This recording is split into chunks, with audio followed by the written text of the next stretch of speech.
Hi everyone, my name is Braydon Eden. I teach Latinos in Action at Granger High School in Salt Lake City, Utah. This will be my 8th year teaching Latinos in Action. Some tips for reaching out to your elementary schools for the partnership with tutoring are make sure that you know your schedule and you know how many kids that you'll be bringing. You want to have all that information up front before you reach out to the elementary school so that they can have the time they need to plan. So however many sections you have, one, two, all the way up to seven, know how many students you will be bringing.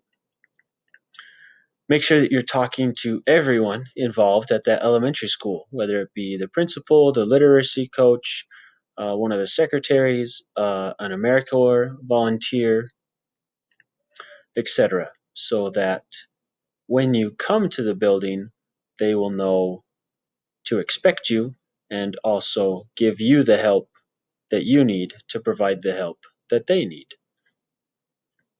Once you've been assigned to teachers, I would also suggest meeting with them as well so that you can lay out your expectations while asking for theirs. You want to be courteous and kind, of course, when you're reaching out to an elementary school, but first know what you're willing to do and what you're willing to commit to so that in the meeting you can be forthright with the principal or literacy coach so that they know what to expect. When you're looking at your schedule, make sure you know how long it takes to get to the school. Does it take 10 minutes on a bus? Is it a 20-minute walk? Um, you want to know exactly what time it is so that when you reach out to the elementary school, you can say, we can come tutor for 40 minutes or an hour or however long it is. You only want to tutor one day a week. That's a good amount of time, and Latinos in Action has great curriculum to fill the other days of the week, which the students need and will enjoy. As you're planning the elementary partnership, once again, know how many students you'll bring. Let's say your class has 33 students enrolled. I might say that you're bringing 30. There's always somebody absent, whether it's because they missed school on purpose or they went to a field trip, etc. Most schools want to pair 1 to 1, so one LA student with one elementary student.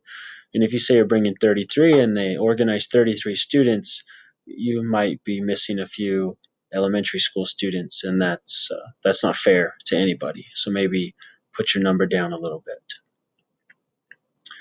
As you're looking at the schools, I would look for proximity so that you don't waste so much time traveling. And I'd also look for relationships. Does the school value you? Are they going to use you? Are they committed to the program as you're bringing it?